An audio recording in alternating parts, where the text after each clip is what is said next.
Praise the Lord, glory be to God. Nandito naman tayo mga kapatid, no? Atin naman pagbulay-bulayan ang mga salita ng Diyos dito sa banal na kasulatan. Patuloy natin pag-aralan ang pagka-Diyos at ang pagkatao ng ating Panginoong Hesus Kristo upang mas lalo natin maunawaan ang mga katotohanan patungkol sa ating Panginoong Hesus Kristo sa kanyang pagka-Diyos at sa kanyang pagkatao. Balikan natin ang huli nating talata na binasa nung nakaraan, mga kapatid, dito sa Juan 1:12, no?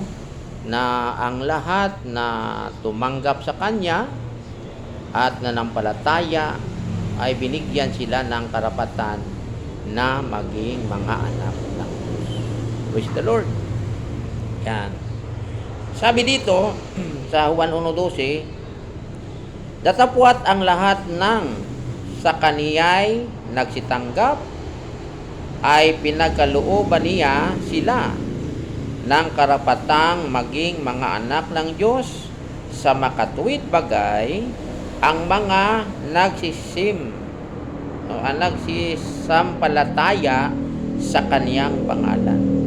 Yan ang sabi sa banal na kasulatan. Glory be to God. Praise the Lord. At nang pumarito na ang ating Panginoong Hesus dito sa sanlibutan at nagkatawang tao na siya, nangaral siya ng mga salita ng kanyang Ama, no? Na salita ng Diyos, at pinakilala niya ang kanyang Ama. Na ang kanyang Ama ay tunay na Diyos at siya ay isinugo ng kanyang Ama. Purihin natin ang Panginoon. Praise the Lord, no? Yan. Purihin natin ang Panginoon, mga kapatid, no? Maliwanag sa binasa natin na sabi dito, datapwat ang lahat ng sa kaniya'y nagsitanggap ay pinagkalooban niya sila ng karapatang maging mga anak ng Diyos sa makatuwid bagay ang mga nagsisisampalataya sa kanyang pangalan. Purihin natin ang Panginoon. Praise the Lord. No, maraming tumanggap sa kanya, maraming nanampalataya sa kanya sa kanyang pangangaral dito sa libutan, no? Sapagkat sa pagparito niya dito sa libutan, mayroon siyang misyon. Ang misyon niya, iligtas ang mga taong makasalanan. Purihin natin ang Panginoon. Sana sabi ko na kanina, mga kapatid, na sa pagparito niya dito sa libutan, pinakilala niya ang kanyang Ama na tunay na Diyos, no? Purihin natin ang Panginoon. Tingnan natin sa Juan sa 17:1 hanggang 3. Yan, itong atin mabasa sa banal na kasulatan, no? Praise the Lord. Glory be to God. Yan, tingnan natin, no? Sa 17:1 hanggang 3. Ang mga bagay na ito ay sinalita ni Jesus at sa pagtingala ng kaniyang mga mata sa langit ay sinabi niya, Ama, dumating na ang oras. Luwalhatiin mo ang iyong anak upang ikaw ay luwalhatiin ng anak. No? Dito ginapakita ng ating Panginoong Hesus na siya ay anak ng Diyos Ama. No? Purihin natin ang Panginoon. Yan. Sa 2, ang sabi, gaya ng ibinigay mo sa kaniya ang kapamahalaan sa lahat ng laman upang bigyan niya ng buhay na walang hanggan ang lahat ng ibinigay mo sa kanya.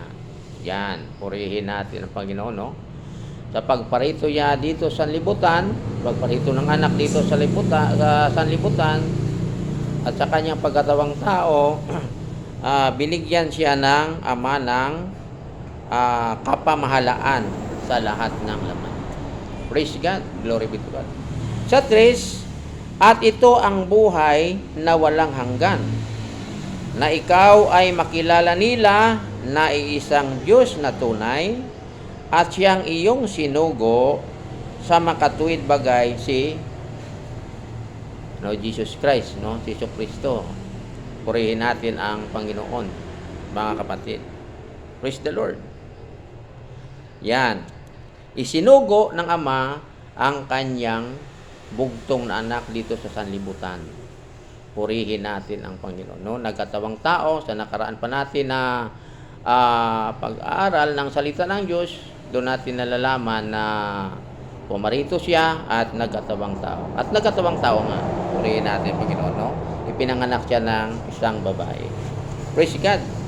Ngayon ang sabi niya dito, at ito ang tunay, at ito ang buhay na walang hanggan, na ikaw ay makilala nila na iisang Diyos na tunay at siyang iyong sinugo sa makatuwid bagay si Jesus Kristo, mga kapatid, si Jesus Christ. Purihin natin ang Panginoon. Yan. Ngayon, sa pagsabi niya, makilala nila, sabi dito, na ikaw ay makilala nila na isang Diyos na tunay. Totoo yan, ang Ama doon sa langit, ang tingala siya, tingala siya sa langit, doon, mayroon doong isang Diyos na tunay. Purihin natin ang Panginoon. Praise God, sapagkat ang anak ay nandito sa lupa. Yan. Ang Ama, tunay na Diyos. Siyempre, ang anak, tunay din na Diyos. Pero wala doon, sa taas, kasi bumaba dito sa sanlibutan. Hindi kasi pwede na ang Ama, tunay na Diyos, ang anak, hindi tunay na Diyos. Glory be to God. Kung ikaw ay tao, tunay ka na tao, ang anak mo, tunay din na tao. Di pwede nga sabihin mo, ang anak mo ay hindi tunay na tao. Kaya kung anak mo hindi tunay na tao, hindi yan tao. Ano yun? Kalabaw, kambing. Ay tao yun. Purihin natin ng Panginoon. Kasi anak ng tao. Ang anak ng tao, tao. Ang anak ng Diyos, Diyos. Purihin natin ang Panginoon. Praise God. Nasabi niya, ito at ito ang buhay na walang hanggan, na ikaw ay makilala nila na isang Diyos na tunay at siyang iyong sinugo sa makatuwid bagay si Jesus Kristo, mga kapatid.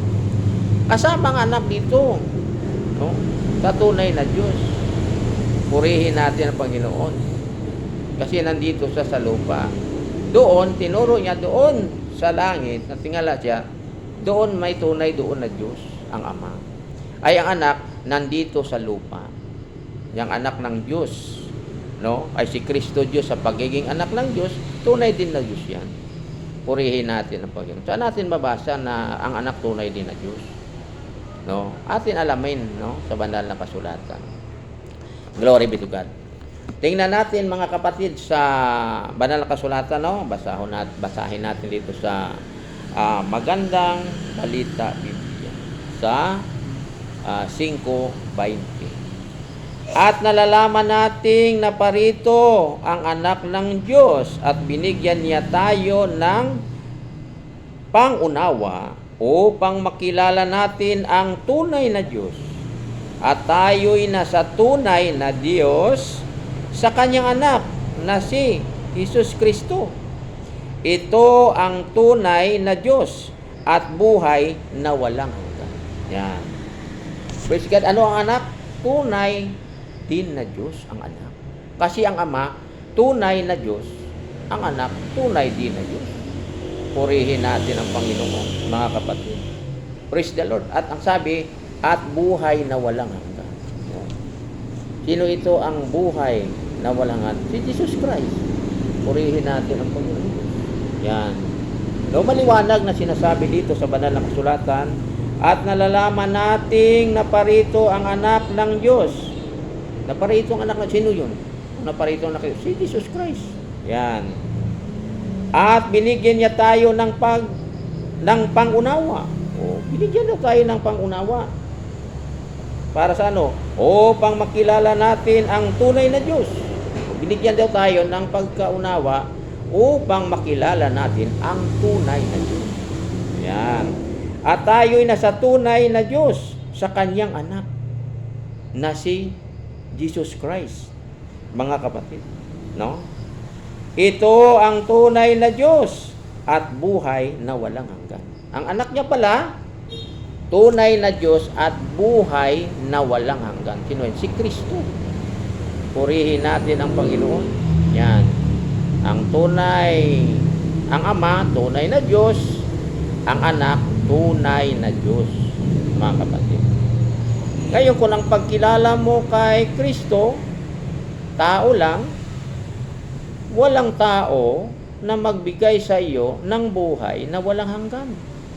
Kaya ang magbigay ng buhay na walang hanggan, ang anak ng Diyos, si Jesus Christ. Mga kapatid, no? Siya ang magbigay ng buhay na walang hanggan.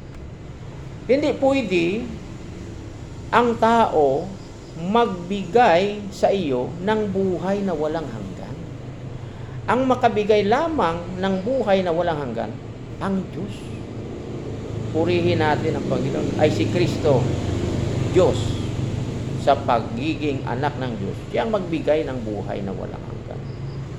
Praise God. Kung ang pagkilala mo kay Kristo tao lang, walang tao na makaligtas sa iyong kaluluwa. Oo. Walang tao. Kahit si Maria, hindi makaligtas yan. Glory. Tao si Maria eh. Makaligtas yan. Yan. Si Maria may tagapagligtas. Ang tagapagligtas pa rin ni Maria, si Jesus Christ. Mga kapatid. Tingnan natin sa Lucas. No? Sa Lucas, sa 1. Sahon natin dito, no? Sa Lucas, sa 1. Tingnan natin. Praise the Lord. Glory be to God. Yan. Nangailangan siya. Si Maria, nangailangan din sa tagapagligtas. Kasi hindi siya tagapagligtas. Kasi tao siya. Mga kapatid. Sabi dito sa Lucas 1:46 hanggang 47, at sinabi ni Maria, dinadakila ng aking kaluluwa ang Panginoon, at nagalak ang aking espiritu sa Diyos na aking tagapagligtas. Yan. Si Maria may tagapagligtas kasi tao siya. Hindi siya pwede gawin tagapagligtas kasi tao siya. Yan. Purihin natin ang Panginoon. Praise God. Gani ang ating Panginoong ang ating Panginoong Hesus, no? Mga kapatid, yan, no? Ang Kristo nagkatawang tao, siya ang ating tagapagligtas. Ang Kristong Panginoon, siya ang ating tagapagligtas. Purihin natin ang Panginoon. Yan. Yan ang sabi ng anghel, no? Sa mga pastor ng mga tupa. Glory be to God. Na ito daw ang Kristo na isinilang ay tagapagligtas. Praise God. Tingnan natin sa Lucas 2:10 hanggang 11, no, mga kapatid. Lucas 2:10 hanggang 11. At sinabi sa kanila ng anghel, huwag kayong matakot, sapagkat narito, dinadalhan ko kayo ng mabubuting balita, ng malaking kagalakan na siyang nasa buong bayan. Sapagkat ipinanganak sa inyo ngayon sa bayan ni David ang isang tagapagligtas na siya ang Kristo, ang Panginoon. Yan. Yan ang tagapagligtas, ang Kristo na Panginoon. Praise God. Glory be to God. Ngayon kung si Kristo tao lang, hindi pwede makapagligtas ang tao. Mga kapatid, siya ay Diyos, no? Sapagkat siya ay anak ng Diyos. Purihin natin ang Panginoon. At sa nakaraan natin na pag-aaral ng salita ng Diyos, nabasa natin sa Hebreo sa 1:8 na ang Diyos Ama ang nagpakilala na ang kanyang anak nga pinadala dito sa libutan ay Diyos. Purihin natin ang Panginoon. Praise the Lord. No? At inutusan niya ang mga anghel na sambahin ang kanyang bugtong na anak. Ipasamba niya sa mga anghel. Purihin natin ang Panginoon. Praise the Lord. Glory be to God. Yan. Yan sa Judas, mabasa natin sa Judas sa 1:21, ang magbibigay sa atin ng buhay na walang hanggan, walang iba, ang ating Panginoong Jesus Kristo, mga kapatid. Glory be to God. Yan. Tingnan natin sa sulat ni San Judas, Judas Tadeo, hindi Judas Iscariote. Judas Tadeo. Sabi dito, manatili kayo sa pag-ibig ng Diyos habang naghihintay sa ating Panginoong Hesus Kristo na magkakaloob sa inyo ng buhay na walang hanggan dahil sa kanyang pagkahabag sa inyo. Yan. Sino ang magkakaloob ng buhay na walang hanggan sa mga taong nanampalataya sa kanya at naglilingkod sa kanya? Ang ating Panginoong Hesus Kristo.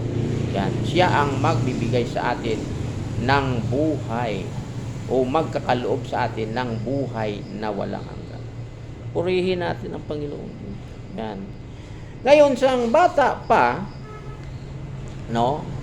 sang isinilang na ang Kristo, isinilang na siya, sapagkat siya ay nagpakatao, o tao na siya, pero yung sa loob, yung espiritu na siyang Kristo, nandyan na sa katawan ni Jesus.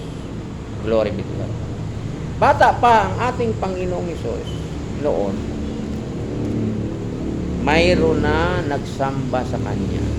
Yung mga pantas, nagmula sila sa malayong lugar, sa malayong silangan.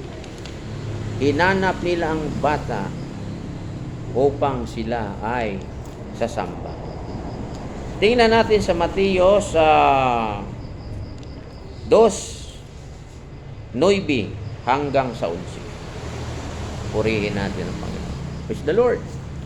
Sabi dito, at sila pagkarinig sa hari ay nagsiyaon ng kanilang lakad at narito ang bituing kanilang nakita sa silangan ay nanguna sa kanila hanggang sa sumapit at tumigil sa tapat na kinaroroonan ng sanggol.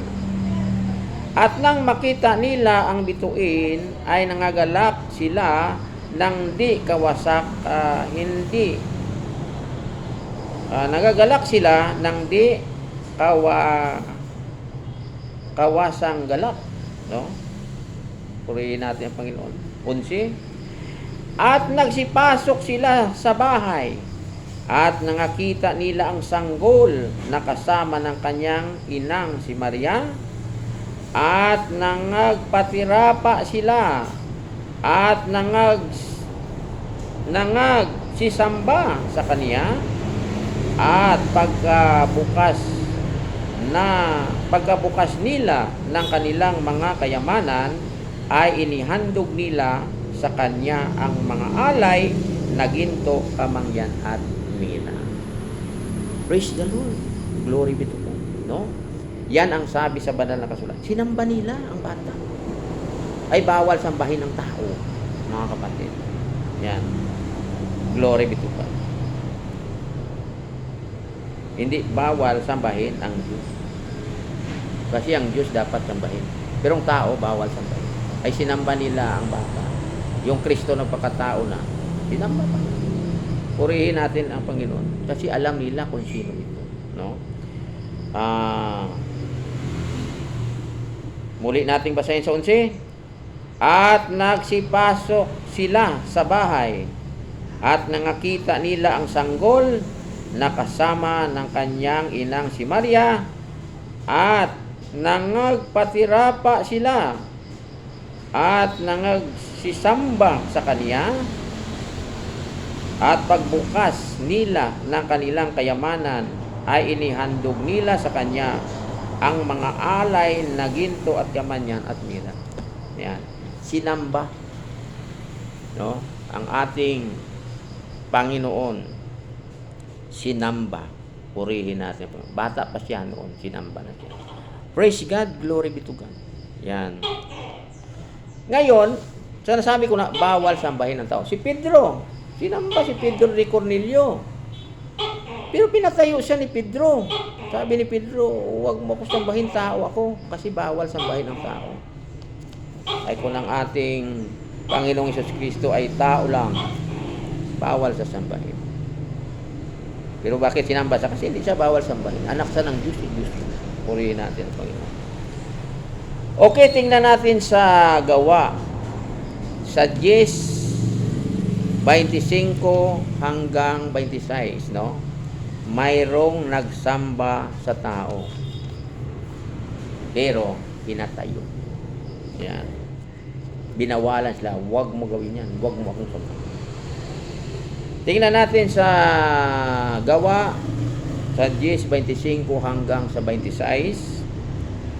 At nangyari na pagpasok ni Pedro ay sinalubong siya ni Cornelio at nagpatirapa sa kaniyang paanan at siya'y sinamba. Datapwat itinindig siya ni Pedro na sinasabi, magtindig ka, ako man ay tao rin.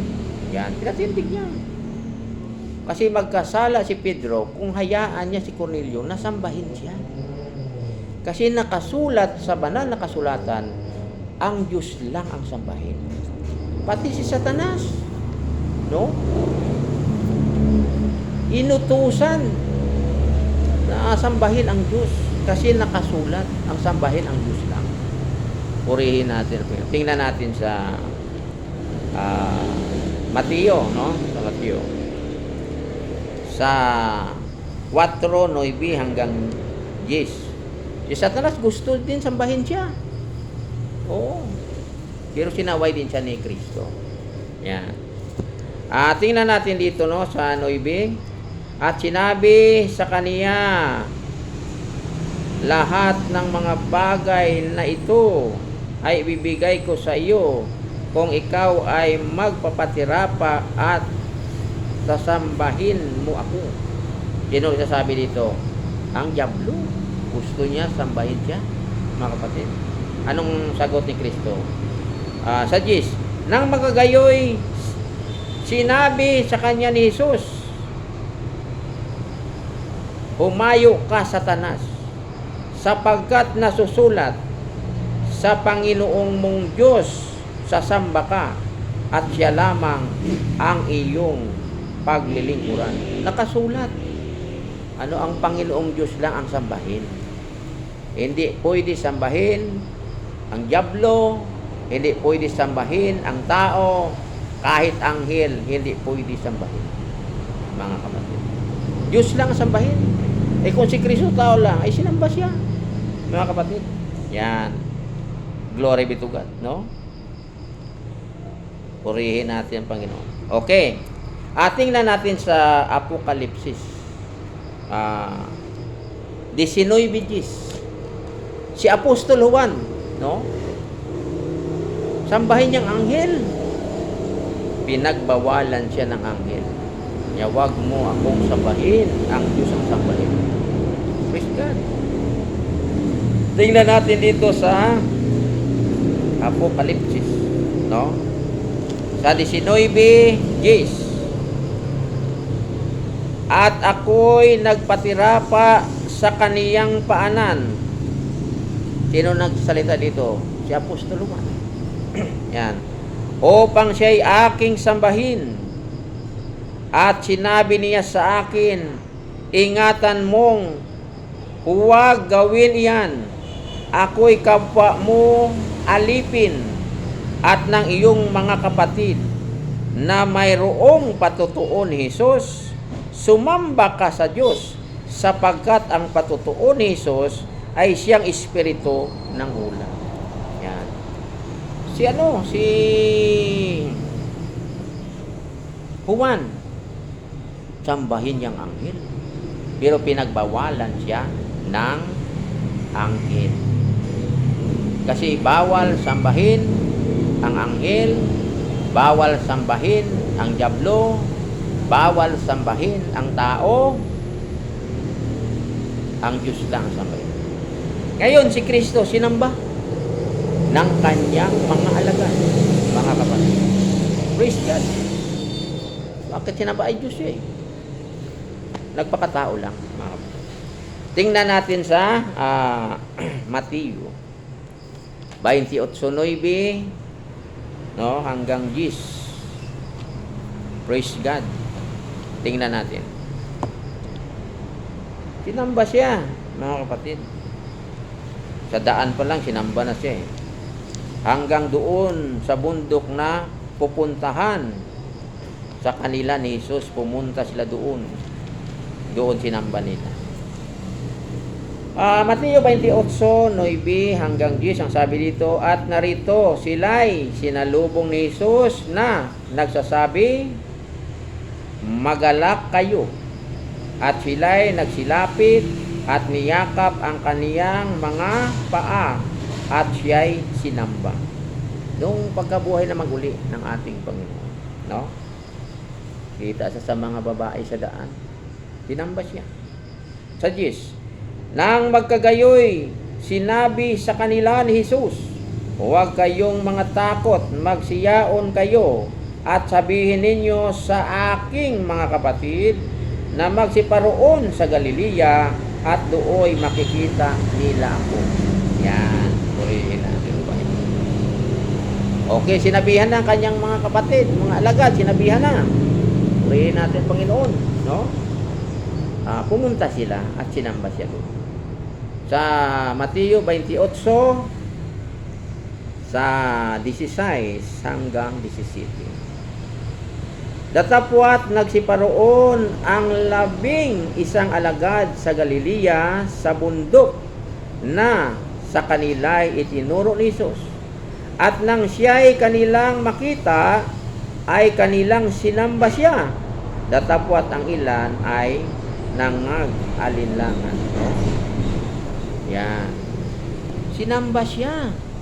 Ang ating Panginoong Hesus, sinamba ng kanyang mga alagad. Purihin natin ang Panginoon. Ay bawal sambahin ng tao. Ay sinamba siya. Kasi Diyos siya, nagpakatao na. Purihin natin ang Panginoon. Praise God. Glory be to God. No? Yan. Yan ang sabi sa banal na kasulatan. Praise the Lord. Glory be to God. Ngayon mga kapatid, dito natin napatunayan na ang Kristo ay hindi tao. Siya ay Diyos sa pagiging anak ng Diyos, nagkatawang tao. Kasi ang kanyang dugo, yun ang pangtubos, no, sa mga kasalanan ng tao. Kailangan sa may katawan, no, kasi ang katawan, na may dugo doon ang katawan. Yan, doon ang ibayad, no? Ang kanyang dugo, ang kamatayan niya sa krus, yun ang bayad sa kasalanan ng tao. Purihin natin ang Panginoon Diyos. Yan, praise the Lord. Kani ang Ama, tunay na Diyos, ang anak, tunay din na Diyos. Purihin natin ang Panginoon. No? Pasalamatan natin ang Diyos, mga kapatid, sa patuloy niya na pagbibigay sa atin ng pag-unawa, no, sa kanyang mga salita upang ating maunawaan ang pagka-Diyos at ang pagkatao ng ating Panginoong Hesus Kristo. Purihin natin ang Panginoon at patuloy ninyo mga kapatid pakinggan ang programang ito, The Visit of Jesus Christ. Tuloy-tuloy pa rin, patuloy pa rin tayo mangangaral ng salita ng Diyos. Marami pa tayong pag-aralan na mga salita ng ating Panginoon. Praise the Lord. Glory be to God. At mag-follow na lang kayo mga kapatid para mas palagi ninyo makita, mapakinggan ang programang ito. Purihin natin ang Panginoon. Salamat sa inyong pagsuporta. Pagpalain tayo lahat ng Panginoon. Praise the Lord. Glory be to God.